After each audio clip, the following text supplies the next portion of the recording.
اعوذ باللہ من الشیطان الرجیم بسم اللہ الرحمن الرحیم۔ آپ کے ساتھ ایک اور غزل شیئر کرتا ہوں، اس پہ تھوڑی سی ڈسکشن کرتے ہیں۔ اس کا مطلب ہے کہ شوق چڑھتا ہے تو افلاک میں گم رہتا ہوں، شوق چڑھتا ہے تو افلاک میں گم رہتا ہوں، خوف بڑھتا ہے تو میں خود میں سمٹ آتا ہوں۔ جب آپ ہستی کے مسافر ہوں اور آپ انفس میں بھی دیکھتے ہیں اور آفاق میں بھی دیکھتے ہیں، تو پھر آپ کو بہت دفعہ یہ ہوتا ہے کہ آپ کو ایک اندر سے ایک ولولہ آتا ہے، ایک شوق پیدا ہوتا ہے مزید آگہی کا، مزید شناسائی کا، خود کو جاننے کا، اور خود کو جاننے کے بعد اس کائنات کو جاننے کا، اور اس کو جاننے کے بعد اپنی زندگی کے مقصد کو جاننے کا، اور پھر اپنے خالق کو جاننے کا۔ تو ان سارے رموز سے ان سارے رازوں سے پردہ اٹھانے کے لیے جب آپ آگے بڑھتے ہیں، تو پھر آپ افلاک میں گم رہتے ہیں۔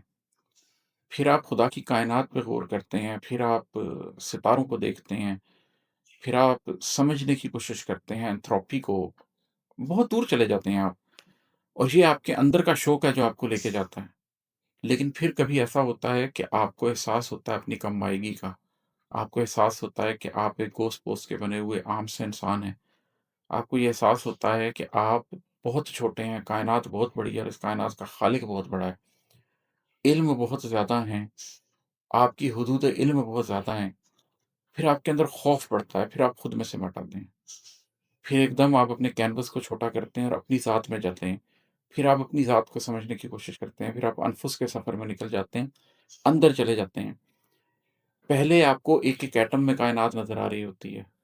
پھر آپ کو کائنات میں ایک ایٹم نظر آنے لگ جاتا ہے۔ پہلے آپ پوری کائنات کے اندر اس ایک نقطے کو ڈھونڈ رہے ہوتے ہیں، پھر آپ اپنے اندر جا کے اس نقطے میں کائنات کو ڈھونڈ رہے ہوتے ہیں۔ تو یہ ایک سفر ہے کہ جب جنون چڑھتا ہے، جب شوق چڑھتا ہے، تو انسان پرواز کرتا ہے اور ان چیزوں کو سمجھنے کی کوشش کرتا ہے جو اس کی حدود علم سے ٹکراتی ہیں، اور جب اس کو اپنی کم مائگی کا احساس ہوتا ہے تو وہ واپس سمٹ آتا ہے اور پھر اپنی ذات کو سمجھنے کی کوشش کرتا ہے، اپنے نفس کو سمجھنے کی کوشش کرتا ہے، اور اس طرح ایک انفس و آفاق کو سمجھنے کا سلسلہ انسان کے اندر جاری رہتا ہے۔ شوق چڑھتا ہے تو افلاک میں گم رہتا ہوں، خوف بڑھتا ہے تو میں خود میں سمٹ آتا ہوں، اور ہے کہ آبلہ پائی کی منزل سے سوا ہے یہ مقام، آبلہ پائی کی منزل سے سوا ہے یہ مقام، جس پہ میں نفس گراں بار لیے پھرتا ہوں۔ اگر آپ کہیں دشت میں نکلیں تو ایک وقت آئے گا کہ آپ کے جوتے ٹوٹ جائیں گے،